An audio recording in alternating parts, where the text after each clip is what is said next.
tulee vähän väsyneempi treeni, niin miten siitä palaudutaan? Pikkusen kroppa sekaisin tässä, mutta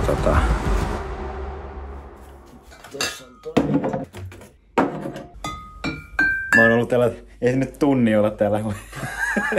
No Eero täällä jo pari viikkoa jo hotellikuolemaa kypsytellyt, niin tässä nyt saadaan jamit aikaa. Lisää äänen tonne.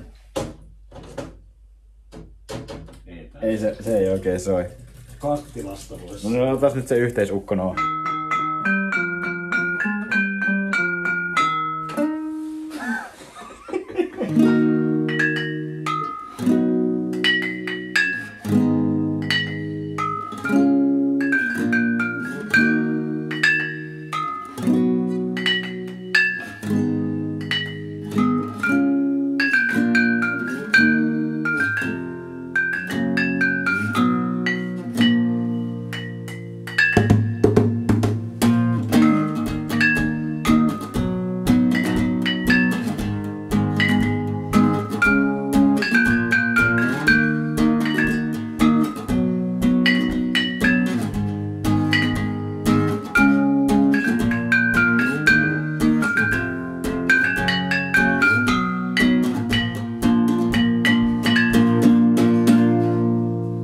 Katsoo sitten keväällä vaikka uudestaan sen, että onko pandemian suhteen tilanne muuttunut silleen, että pääsisikö lähtemään ulkomaille. No nyt se kevät sitten koitti ja päädyin siihen, että en lähtenyt tonne minnekään ulkomaan leirille. Euroopasta varmaan olisi löytynyt semmoinen paikka, mihin olisi voinut mennä, mutta ei semmoista kunnon ryhmääkään muodostunut siihen, kenen kanssa olisi mennyt. Ja Flagstaff olisi kanssa ollut tosi kiva, mutta Amerikkaan lähteminen on ilmeisesti tässä vaiheessa niin vaikeaa, että pitäisi 8 viikossa mennä oleilemaan jonnekin Euroopan ulkopuolelle ja sitten olisi saanut vasta lentää sinne Amerikkaan, että se olisi ollut vähän vielä raskaampi prosessi lähteä sitten Flagstaffin leirille. Mutta niinpä sitten päädyttiin tänne Pajulahteen taas leirille ja kyllä täällä nuo edellisetkin leirit on ollut niin onnistuneet, että en mä niinku näkisi sitä, että miksei täällä pystyisi valmistautumaan tuohon kesään aivan onnistuneesti, että täällä mennään.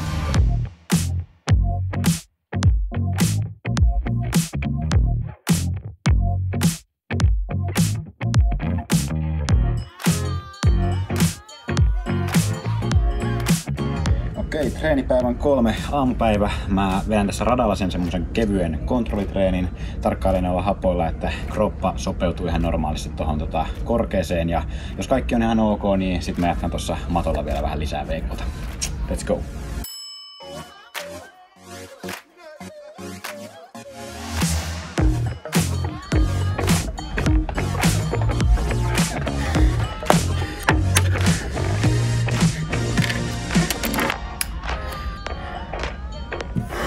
Tänne eilen tämän saman kontrollitreenin ja nyt kyllä tuntuu paljon paremmalta, vauhtikin on kovempi.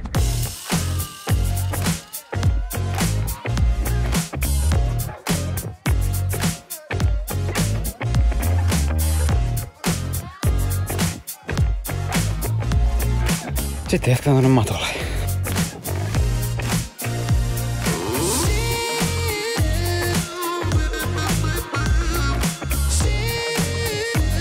Kiitoksia kuvaajalle. Walk delivery. Meillä on tässä alkamassa tämän juoksukauden trendikkäin harjoitus, eli VK400. Se on kyllä toimiva konsepti. Kyllä. Ja uudet poppivehkeetkin sieltä löytyy. Ison kisan meininkiä, että musiikki pauhaa taustalla. Se on just näin. Oikeasti kyllä on vähän tissiposkia, että halutaan vaan saada vähän muuta ajateltavaa reeniä. Niin, ei se on se kaikkein paras, ei ole muuta kuin vaan omat askeleet kuunneltavana. Mut joo, lähdetään verkkaan.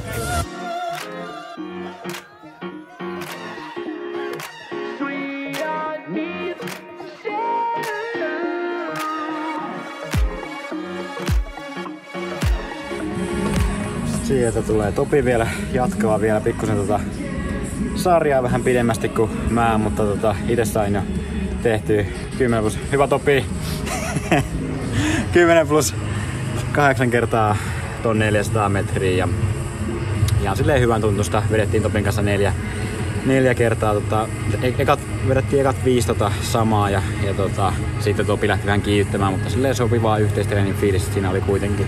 Ja tässä nyt hyvin näkeekin sen, että mikä on itellä se, mikä tekee treenistä vähän tiukan, on tää 45 sekunnin palautus.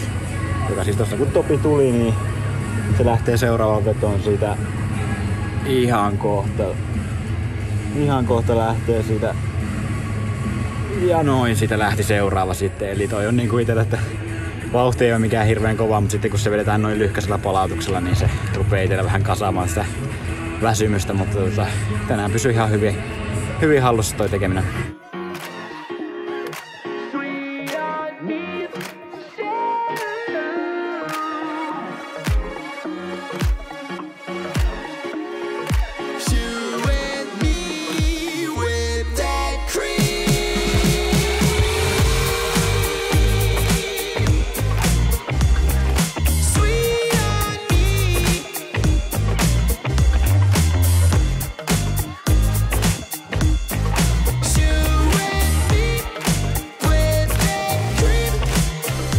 Täällä on porehdin.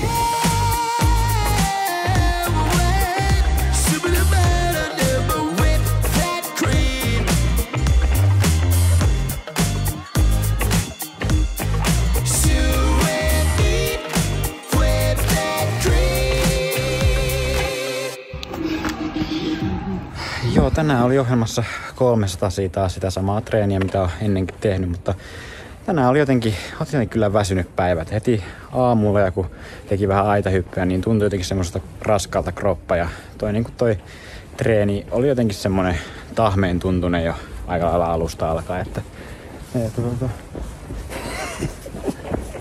No niin, sieltä voidaankin sitten saada vähän vinkkejä siihen, että mitä pitää tehdä siinä vaiheessa, kun tulee vähän väsyneempi treeni, niin miten siitä palaudutaan. No ei, kun mun Tommillahan oli toki tähän aina paras, että ei se ole muuta kuin varaamaan matkaa Acapulccoon ja siellä kulma palaa. Kyllä mä lähtisin tuorella pullolla ja ehkä missääks pussilla ja kylmällä maidolla, niin siinähän se on. Näitä lähdetään testaamaan, niin eiköhän tässä nyt lähdettäisiin palautumaan. Kyllä. Kerta kaikkiaan rentoutuminen on hyvin tärkeää ja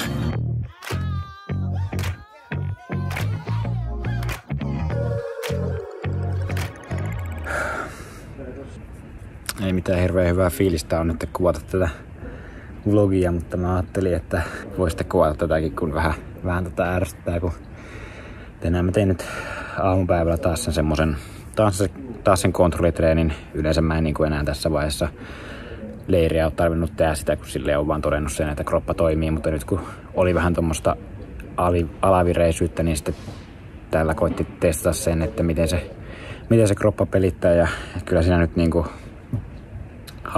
hapot oli sen verran koholla, että on pikkusen kroppa sekaisin tässä. Mutta ei tässä niinku kovin monta päivää vielä ole ehtinyt olla tämmöistä huonoa, että ei tässä nyt kovin syvässä muuntossa voida olla, mutta tosiaan nyt pitää ottaa sitten vähän easy, että saisi tosiaan tasapainotettua kroppaan, koska sen niinku huomaa ehkä noissa tämmöisissä kevyissäkin hölkkävauheissa sen niinku, että syke nousee silleen paljon herkemmin, että nyt vaan pitää sitten malttaa.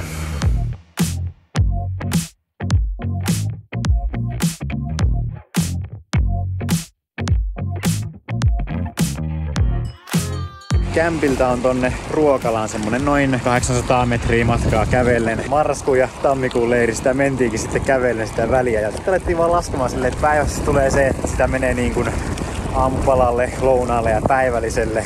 Niin siinä päivään kertyy silleen aika monta kilsaa pelkästään sitä kävelystä. Ja laskettiin just silleen, että 20 päivän leiriin, niin siinä tulee semmonen noin 100 kilsaa sitä kävelyydestä. Pelkästään niin kuin sitä, että kun käy tuolla syömässä.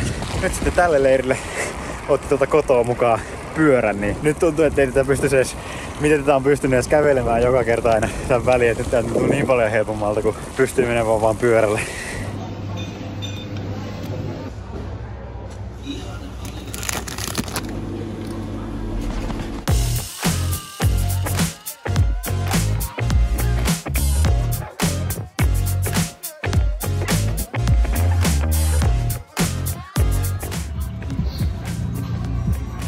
Okei, nyt tein taas ton kontrollitreenin ja nyt oli sitten askel kyllä parempaan suuntaan, että nyt voisi sanoa, että juoksu tuntuikin ihan hyvältä ja laktaattienkin puolesta pysyi silleen hallussa, että parempaan suuntaan ollaan menossa, mutta tässä nyt pitää niinku kyllä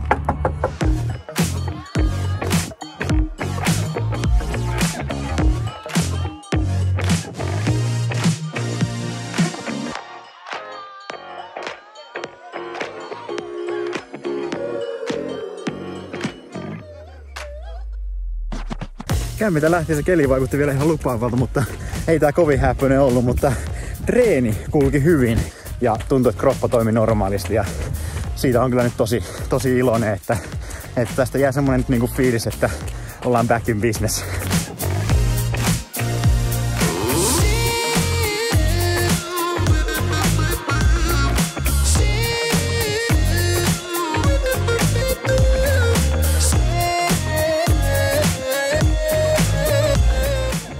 Eka leiriviikko meni oikein hyvin, mutta nyt tää toinen viikko meni vähän pieleen ton alavireisyyden takia ja toi tommonen monttu iski vähän niinku yhtäkkiä, että ei ollut oikein mitään semmosia varoittavia merkkejä siinä alla, että yhtäkkiä vaan silloin kovan treenin päivänä niin oli kroppa jotenkin raskaan tuntunut. Siihen kyllä myös sitten reagoitiin nopeasti, että otettiin kovat treenit pois ohjelmasta ja sitten laskettiin huoneenkin korkeutta sitten alemmas, että lähtisi palautumaan ja nyt niinku alkaa onneksi vaikuttamaan siltä, että alkaa taas tasapainon löytymään kroppaa ja toivottavasti tosiaan 3. viikolle pääsee sitten hyvin kiinni siihen taas treenirytmiin ja tekemään kovia treenejä kohti kesää sitten. Ja painakaa tilaus tälle kanavalle, niin näette sitten kun mä laitan seuraavan vlogin, missä mä sitten päivittelen vähän tilannetta, miten tästä on treenit taas edennyt ja totta kai tykkäysvideolla. Ja tässä jos ei muuten, niin tää leirillä ei ainakaan ole ollut ongelmia näiden kämpän ovien kanssa. Se johtuu varmaan siitä, kun ei ole ollut lampissa tässä kämppäkaverina, mutta joo, nähdään.